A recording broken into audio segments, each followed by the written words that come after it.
Okay, question 4. This question says, for part A anyway, find the coordinates of the stationary points on the curve y equals x cubed minus 6x squared plus 9x, and it's worth 4 marks. So the first thing we'd do, I'd write it out, and then stationary points are found when the derivative is 0.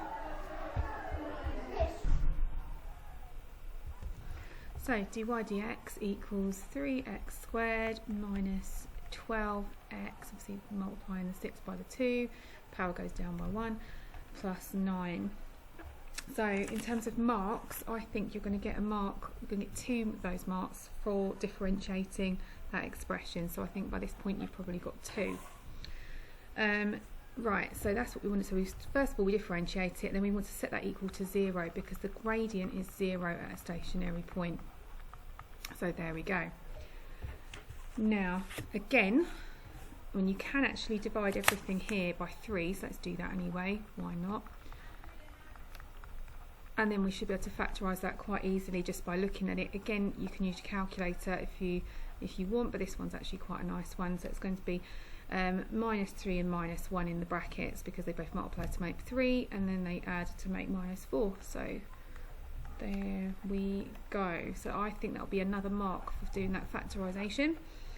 Once you've done that, the 2 values of x for where the stationary points exist are x equals 3 and x equals 1. And now if you read the question, it wants the coordinates of the stationary point.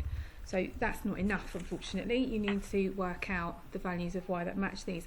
So do that quite carefully and make sure it's quite obvious what you're doing. So I'm going to substitute the x equals 3 into the original equation, as so.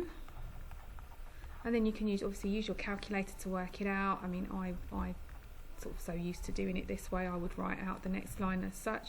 6 times 9 is 54, and then the last bit is 27. Where are we? And that will give me 0.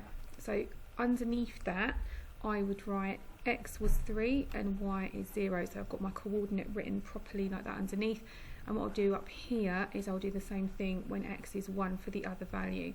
So it's going to be 6 times 1 cubed plus 9 times 1. No need to just reach for your calculator at this point. I mean, it's really straightforward. So 6 times 1 cubed is just 6. 9 times 1 is 9. Working that out, you should get 4, and then you're going to put your coordinate underneath nice and clearly. So just double check that. So that gives me 10. Take away 6 does gives me 4. Lovely. And I think that's where you're going to get your last mark from, giving the 2 coordinates as so.